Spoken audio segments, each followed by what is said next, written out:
Hey everybody, Scott Jones. Welcome back to another edition of Spotlight on Addiction and Recovery.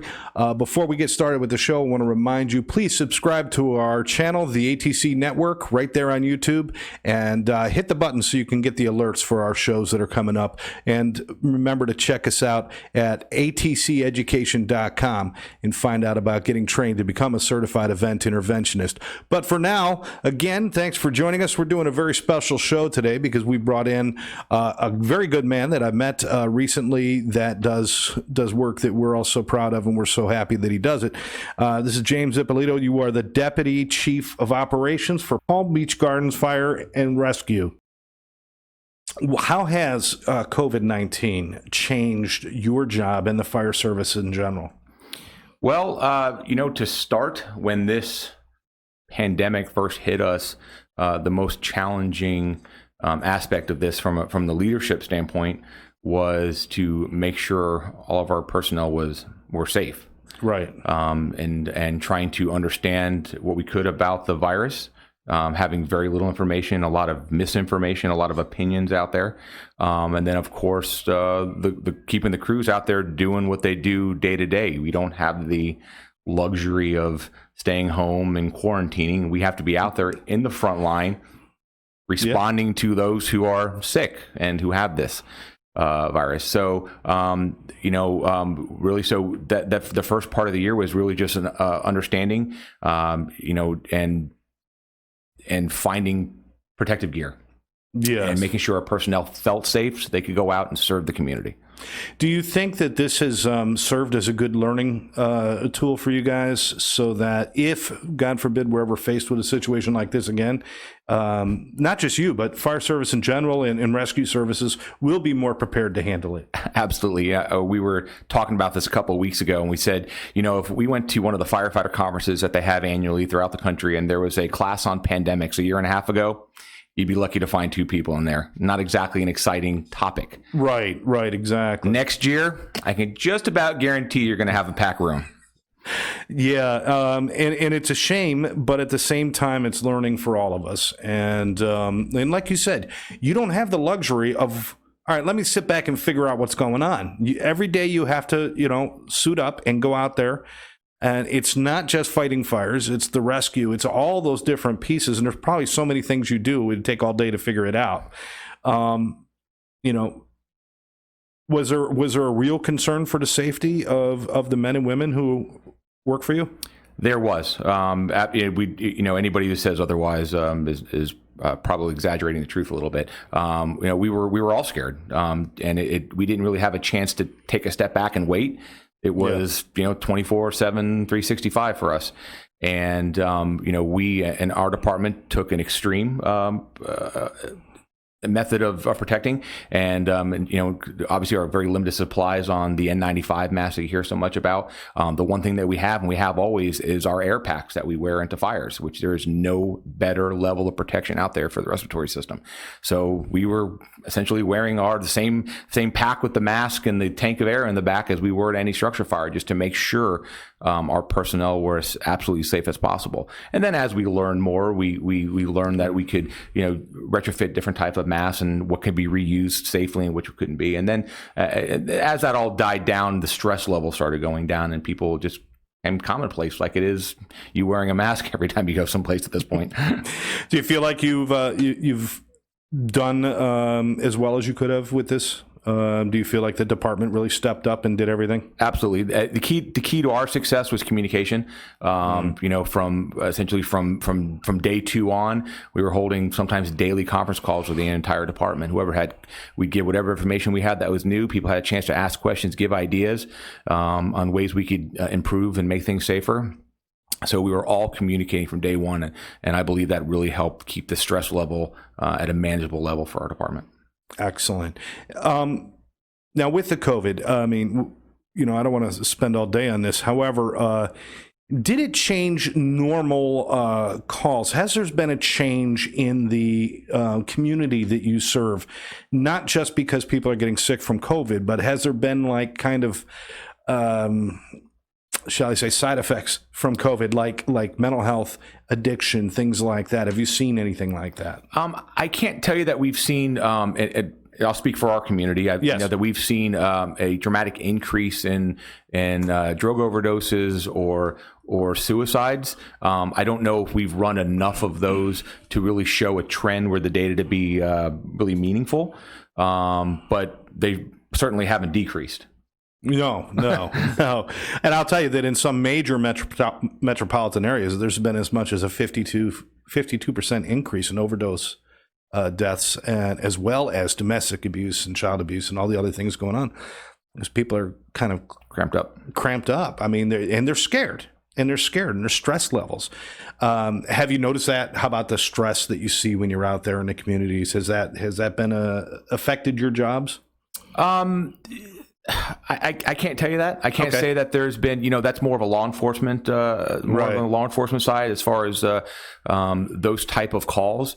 We saw a decrease in call volume initially. People were scared to call 911. So the effect of it was that we did see an increase in cardiac arrests. So those times that people were having chest pain or discomfort that they would have normally called 911, they were holding off, and then that chest pain turned into a bigger problem, and their heart stopped. Right. So we saw that type of effect in our community where just people weren't calling 911 when they should have for the variety of reasons. Excellent. To move on from this topic, is there anything that you're seeing out there that you would like to say as part of Palm Beach Garden Fire and Rescue that you would like to recommend people continue to do or do a little better, or any kind of advice that you want to give the community about dealing with this? I think just continue to listen to the experts. Continue to test when it's warranted. To continue to wear your masks, wash your hands for 20 seconds, use hand sanitizer. Just all those methods that have been proven to work time over time. Yes. Continue to do those things so we can finally stop the spread. That's fantastic. I agree. And I hope people out there are listening, because it's really important. As much as we're all tired of just continuing on with this, it seems like this monotonous day after day struggle. If we end it too soon, we're going to be in a struggle a whole lot longer. So just keep going with it. And, and remember to thank the local firefighters for all that they do, and the rescue workers, and of course, law enforcement, all first responders. You've always wanted to do this, haven't you? I mean, you're not one of these guys that's just like, I think I'll try this. I think I'll try this. I think I'll try that. I mean, you were born ready to serve, right? Yes and no. Oh, okay. So I thought I had the story right. You did. Fill me in. So I started in high school as we call explorers or junior firefighters. Explorers are part of the Boy Scouts of America. Okay. During that time, it's an educational period, so you can learn the profession. They have the same thing on law enforcement side. And during those times, we were allowed to ride along with firefighters, and we'll ride along on the trucks and go on calls. Career-wise, I actually followed a computer and business side of things for the first couple of years, but I was always still involved with the fire service. It was, I don't want to use the word hobby, but it was just something I just enjoyed doing. I enjoyed serving and helping people. And then I chased the wrong career for about 4 to 5 years, and I started taking a lot of time off my real job in the computer world to work at the firehouse for free. And a couple of guys from the firehouse kind of put me aside and said, "What are you doing? You got this wrong." And I said, "You know what? You're right." And at the age of 21, I decided to change careers again, and this time go the right path, and then been doing it ever since. But it's been a calling. I mean, obviously, even if you weren't like jumping right into the career, you were there. I guess the first thing I want to ask is, from an early age, you were exposed to a lot of things that a lot of people didn't see or didn't know. I mean, let's be honest. My experience with fire departments was watching Emergency when I was growing up. Do you remember the old show, Emergency? For me, that was everything. That was the whole thing. So I didn't have to experience what you saw. And you were telling me before that you've seen things as a young person. What kind of effect did that have on you? And what kind of things are you talking about? So early on, I got to tell you, and things have changed a little bit with the Explorer program, but at the time, there wasn't really a lot of limitations on what you could do as far as how much you could ride with the fire crews. So I was there a lot. I'm spending the night a lot and running calls throughout all hours of the night at a very busy house. And my second call that I ever ran in my fire service career was a call on the turnpike, right by the Lantana Toll Plaza, where a father was changing the tire on his vehicle with his wife and a child in the back, and was hit by a truck. And the traumatic effects of the body that took place from there on out. That was essentially my introduction to the fire service.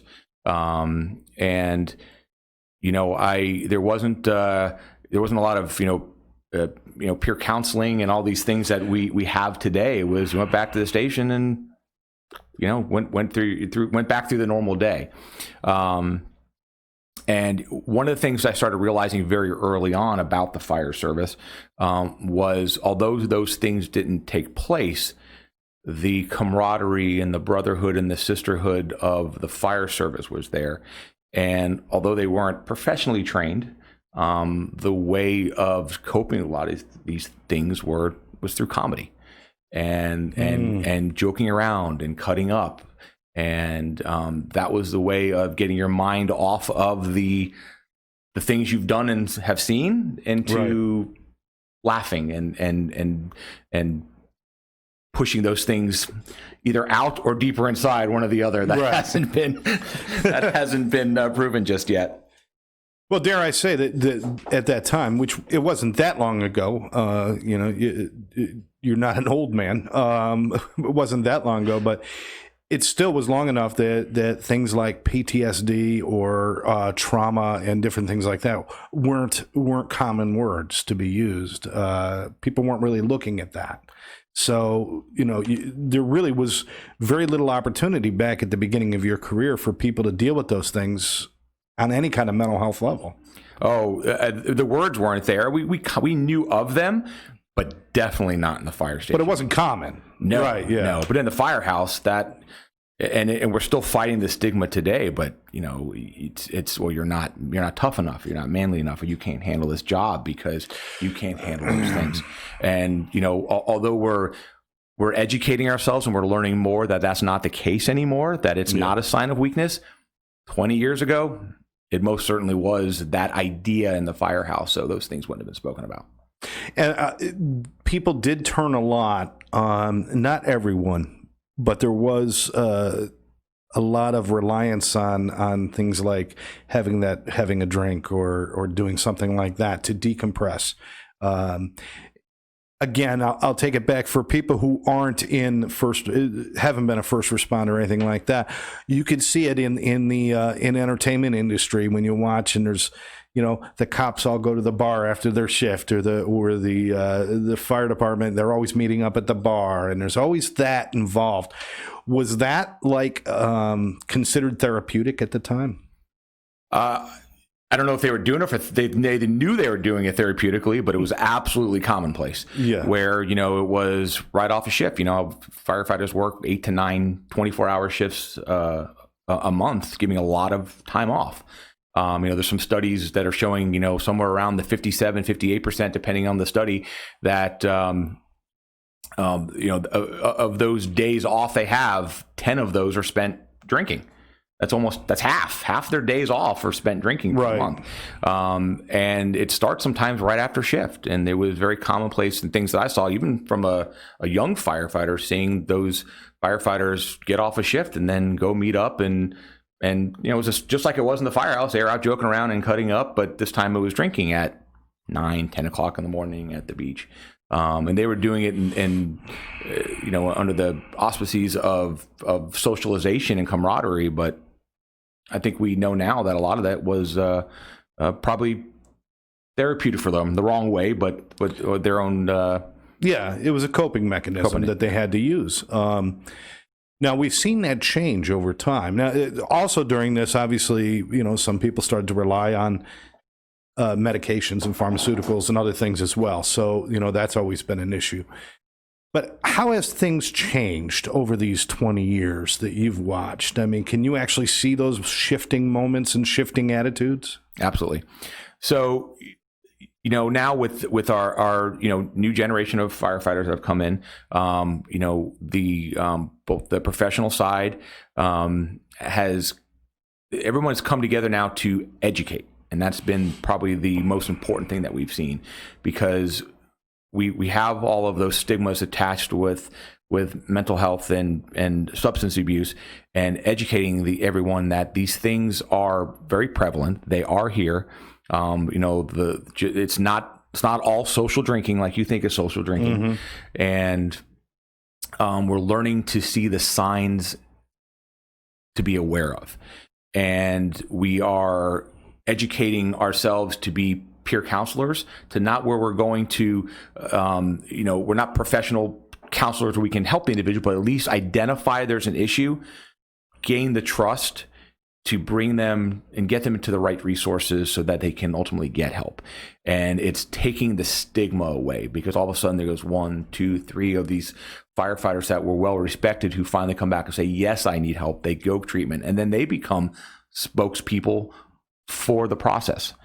And the more we see that, the less the stigma has decreased, and more we're seeing people are getting help. We're nowhere near where we need to be, right? But it's definitely getting better. Well, on a societal level, I know that there's been a shift of attitudes towards addiction and alcoholism.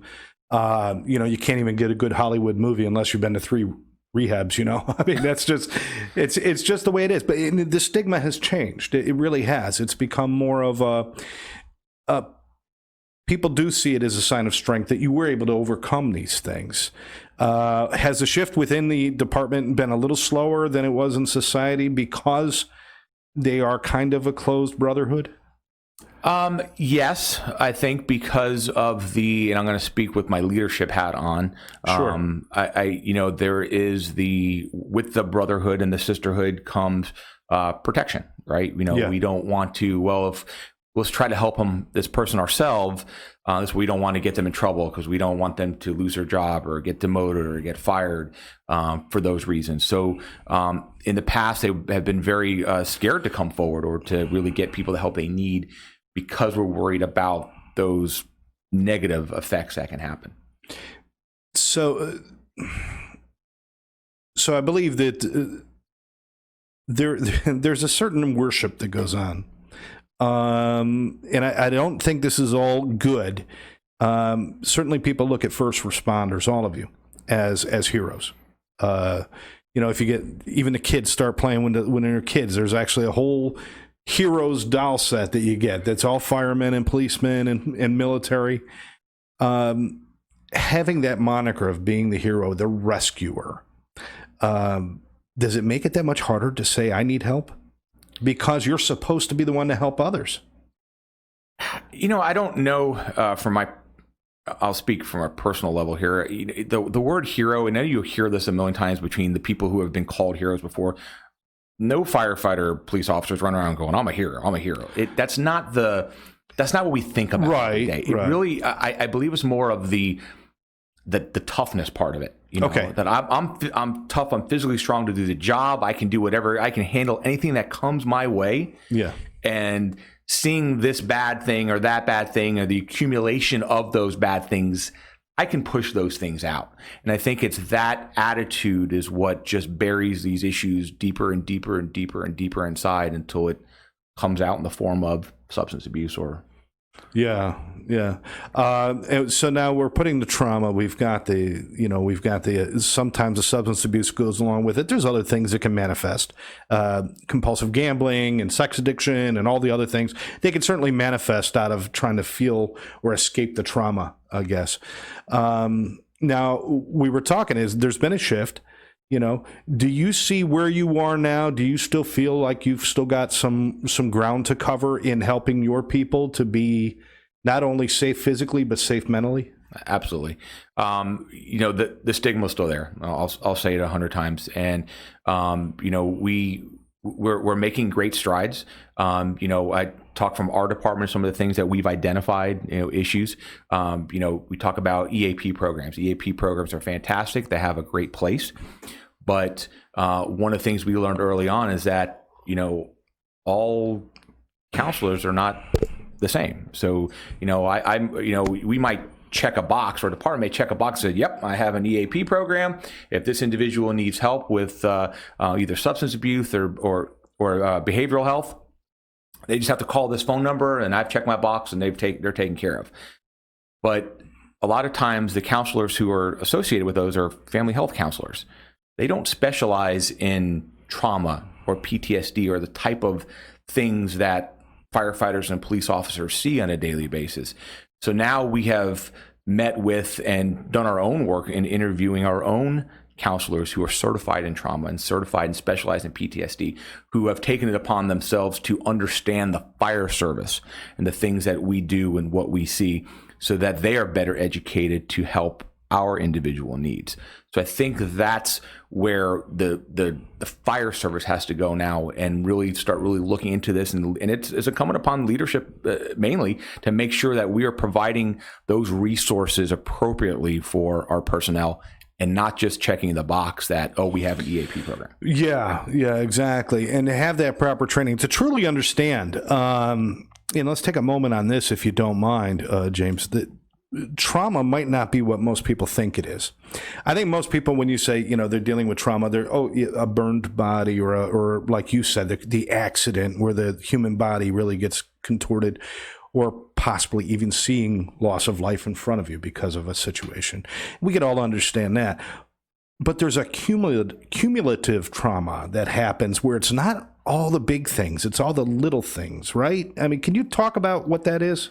So I just first learned about that about 3 years ago. It's part of a course in the National Fire Academy. So if you're not familiar with the National Fire Academy, it's in Emmitsburg, Maryland. It's run by FEMA. And there are firefighters from all over the country and all over the world who come to learn together for a variety of topics.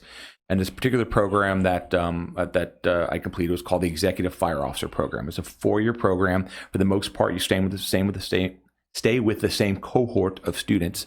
And on our 3rd year, we had to do TED Talks, and we could do TED Talks and whatever we wanted to talk about as part of the program. And one of the firefighters got up and explained to us that he had tried to kill himself on several occasions. Wow. And we were all, of course, shocked. This isn't a classroom setting. The guy before was cutting up about something funny that happened at the firehouse. So the room got instantly very somber. And he explained that no matter where he goes, including the National Fire Academy, when he looks up in his dorm room and sees all the branches from the sprinkler system, wondering if it could support his weight, he said it's something he deals with every day. But he explained that there wasn't a pinnacle moment. Right.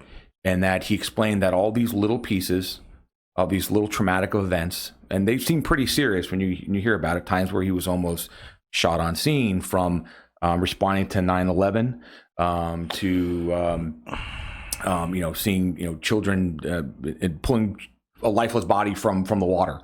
All these little itty bitty events that really didn't affect him at the time finally just mushroomed and all collapsed on him. And he's obviously going through a lot of therapy, and he's obviously doing very well that he can speak about it, and is going around and educating us. So that was the first time I learned about the little calls, because everybody as firefighters think, well, I really haven't seen that. I've seen a bunch of bad things, little bad things, but nothing that really has bothered me. But it hit home that which one of these next little ones are going to be the piece that breaks the camel's back. Yeah. And in my experience in working with trauma, I know that sometimes one event can create a chain where maybe there was a horrific or some sort of major event that caused trauma, but each subsequent call after that, even the innocuous ones, the ones that didn't do anything or didn't mean anything, just the idea that you're suiting up and getting on the truck, it's almost like a little mini trauma to go through that each time. And people need to understand that. without a system in place, in a place where they feel safe and without the stigma, where they can go and say, okay, I kind of got to reset myself and get myself right so I can go back out there. We could see a lot of problems. And I know, I hate to bring it up, but I know the number of firefighter suicides outnumber the number of firefighters who died in duty. You know, what does that tell you? We still have a ways to go. Yeah. And we need to continue, and we're, again, getting much better at this, continue to educate our firefighters, the peers, the officers, to recognize those signs and ask the questions. If something seems off, we have to ask. And, you know, there's a variety of opinions as to why it's getting worse now. I don't have the answers like anyone else doesn't. But there are things, I think, that are contributing to it. And, you know, firehouse life 20 years ago was built around the kitchen table. You know, yes, that was the place where firefighters hung out in between calls. And if they weren't at the kitchen table at nighttime, they were on the recliners and they were watching TV together and they were talking and joking up and cutting up, as we spoke about earlier. But now in the fire stations are designed differently. They have individual bunk rooms. There's not a community bunk room anymore. And now it gives a little place where people can go and hide all day long. We've got Wi-Fi and handheld devices. And you don't have to watch TV together anymore because that was the only entertainment in the firehouse. Now you've got your computer and your phone. You can watch, you know, Netflix or cable and do whatever you need to do from your dorm room.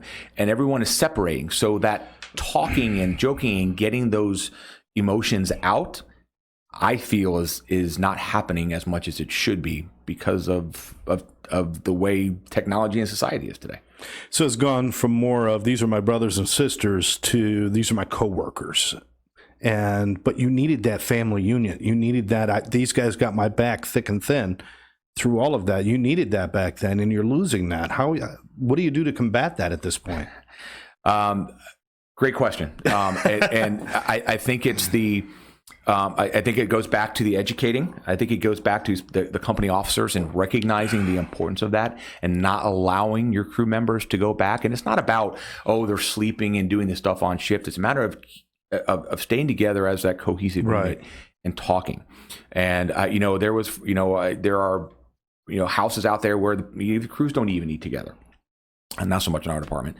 And even though, and I know of a lot of our strong company officers who, you know, they'll talk to an individual, like, you know, you got 6 different people on different diets. That's fine. You're not going to eat the same thing. That's great. But we're all going to eat together.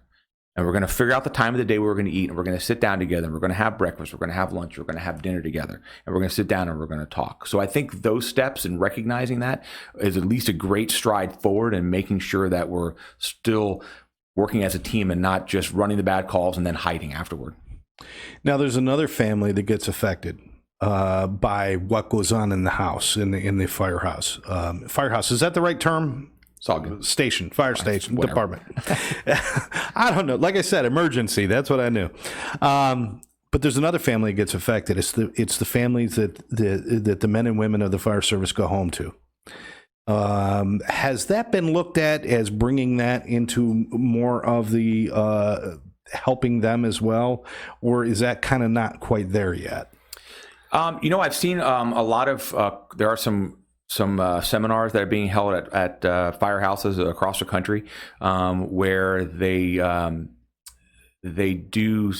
specialize in for bringing in the husbands and wives or Yes. whatever, or significant other into a seminar to discuss what firehouse life is like, what the calls, you know, what firefighters are experiencing, what they're doing, and then taking the significant other aside and discussing, you know, how to handle it when the spouse comes home and they're they're tired, they don't want to talk, they become reclusive, into how to handle it, things they could do, so those resources, what to expect. So I think again the education part of that is so pinnacle, and it's getting there very, very slowly. But I was very happy to see that, because it's a chain reaction. All of a sudden, if the job is causing your home life to suffer, and then your home life is suffering, and then your children are rebelling, and you're going through a divorce, and that just compounds the issue, because now you're having a hard time at work and a hard time at home, and then enter substance abuse, and it's a vicious cycle. It really is. And James, I appreciate you speaking so candidly about that, because I know that there's a lot of cases where, because firefighters and other first responders are coming home with all of that stress and all of that, sometimes their significant others or their children or their parents can look at them and say, I'm concerned, and they know that the closest people to them are the people back at the station. So it would be great. You said right at the beginning, communication is why it works so well at Palm Beach Gardens. If they can be included in that communication, hopefully down the road, that could be really a big win. Yes.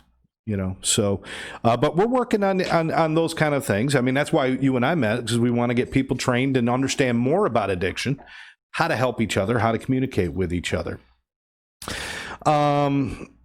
As far as mental health and substance abuse, you guys deal with a lot more than that than people might imagine. It's not all the glamorous rescues. It's not all the made for TV or made for movies explosions. You get a lot of calls that are super stressful, but they're really just more dealing with mental health issues and a substance abuse, don't you? Absolutely. We all, the entire country, if not the entire world, I can speak for the U.S. Fire Service,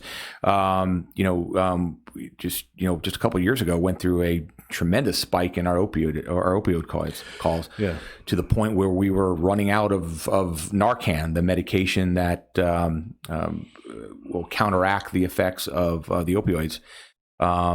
And seeing things that, seeing our normal dosages not become ineffective, where, for example, the vial has 2 milligrams of Narcan in it. And that used to be way too much. And at the point we were given 4, 6, 8 milligrams and still not seeing the effects. Well, you have all these kind of like other drugs that are being introduced that are just so dangerous. I mean, some of them you can't even physically come into contact with without it affecting you. Absolutely. Right? Yep.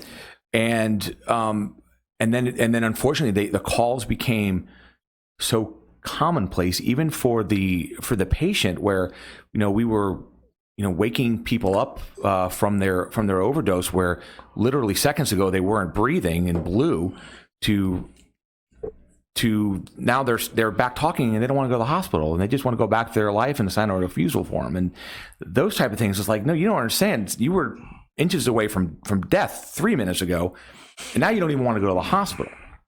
And that was just commonplace. That's just the way it was for a long time. Really tough to deal with, and again, more heartbreak out there when you go out and you see it, because you see people who could be anything or do anything, and they're unfortunately wasting their lives. That takes a toll, doesn't it? Takes a toll. And for me personally, it's you feel for not only the patient, but then also the family members, right? Because you'll have someone's mother, father, sister who can just see their loved one slipping away, and looking to us for their first line of defense to help. And that's my heart breaks for them, because you instantly kind of put yourself in their shoes of obviously we treat everyone like we treat our own family members, but try to understand how they're feeling, and at that point, and just the empathy, and that also takes a toll as well on the responders as well, seeing that.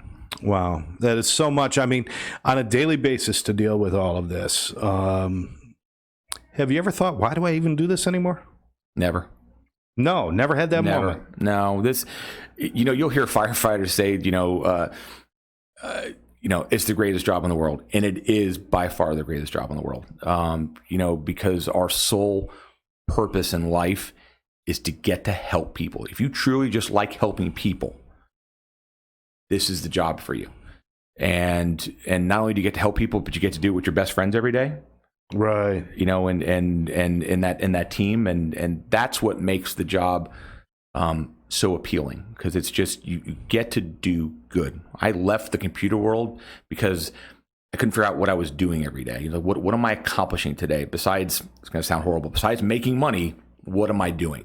Right. And that was one of the reasons why I switched over, because I was not getting what I needed from a career, and I was from the fire side. So no, that thoughts never crossed my mind. And I defy to ask a firefighter, you know, what are you doing? And I say, living the dream. That is the common response. I've worked with some. One was waiting. A friend of mine. He worked together with me at a TV station, and he was waiting in line to get into the. He was a volunteer firefighter. He was waiting in line to become hired on as. I'm not sure how the whole system works, but you know what I'm talking about. So in the meantime, he says, well, I needed to kill time. So I became a police officer until they took me on full time.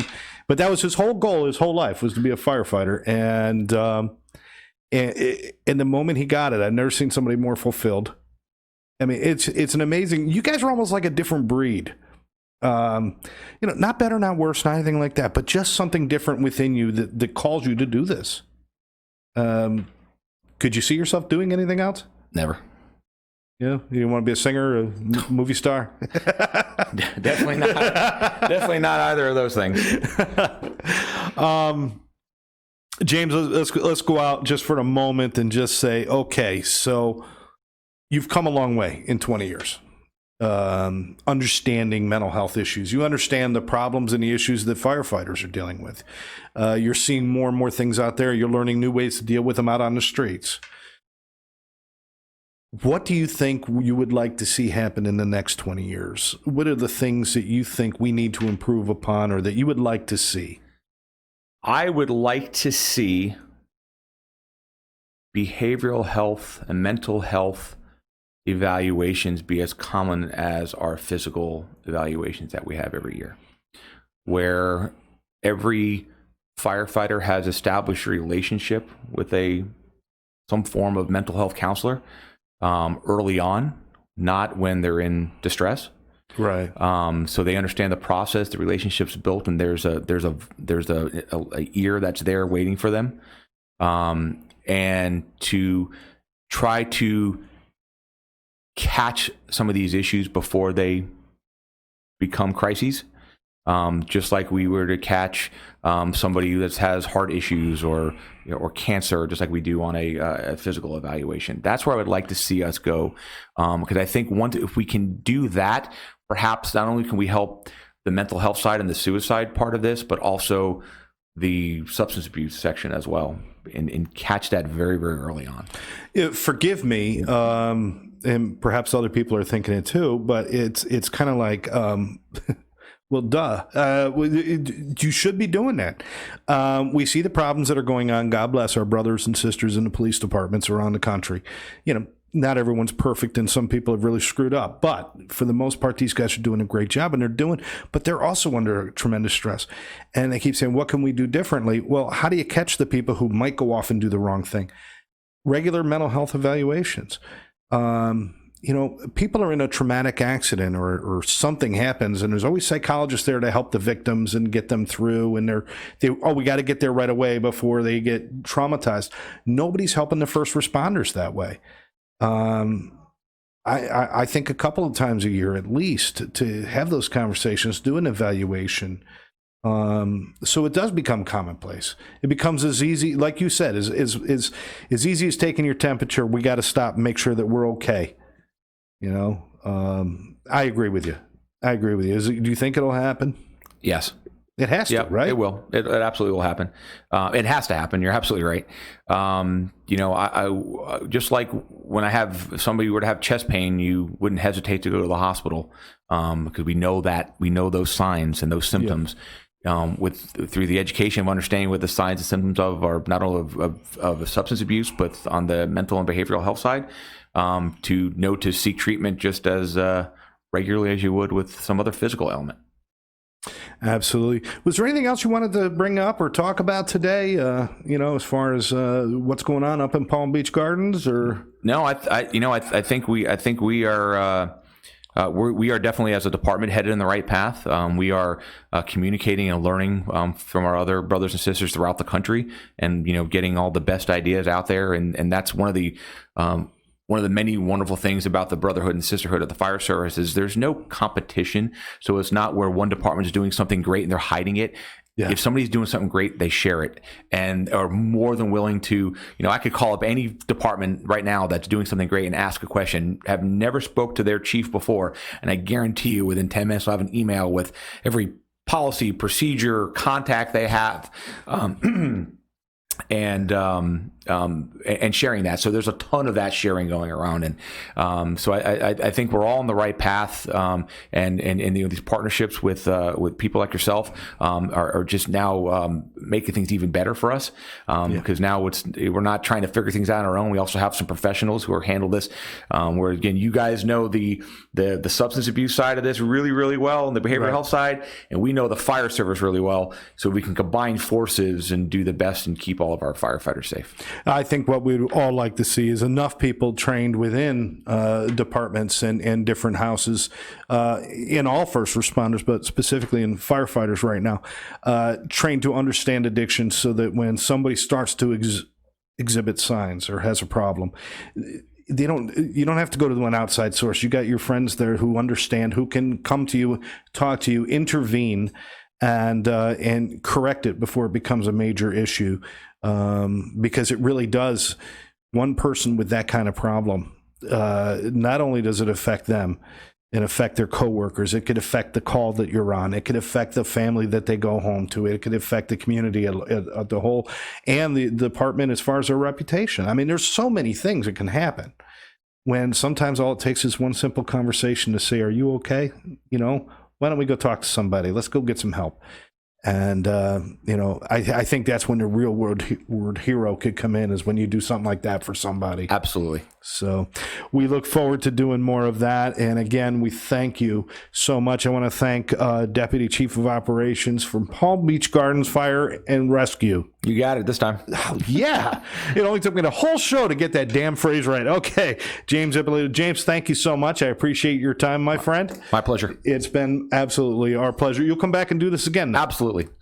Let me ask you one more question before we sign off, because I know this is one thing that people always do. People are always saying, with military or with first responders, and I try to do it with even everybody, but thank you for your service. What is one way the community can show gratitude? They're always like, well, should we donate to something? Should we do something? Is there something specific that would be they can do, the community can do to help maybe lend a hand in their own way to help their communities? As far as, give some monetary stuff, absolutely not. None of that is absolutely necessary. The one thing I have my children do all the time is when we're out and about and we see like a police officer or somebody of public service standing there, it's just have them go up and just say, thank them. Thank you for what you do. Thank you for keeping us safe. And that goes miles with any responder, just knowing that somebody just appreciates what they do every day. And that's what I love to do, especially the kids. Well, I think that's a great attitude, and that's a great thing to stop on right now. We're going to send it out there, everyone, especially right now we're talking to Palm Beach Gardens, but anywhere. If you see a first responder, a firefighter, paramedic, EMT, police officer, I'm going to say first responders, I'm putting doctors and nurses right up there right now, and military, don't hesitate just to say thank you. That's all you got to do. Just say thank you. It could change somebody's day and possibly really give them incentive to keep doing what they're doing. All right. For that, thanks for joining us right here, Spotlight on Addiction. We'll catch you next time.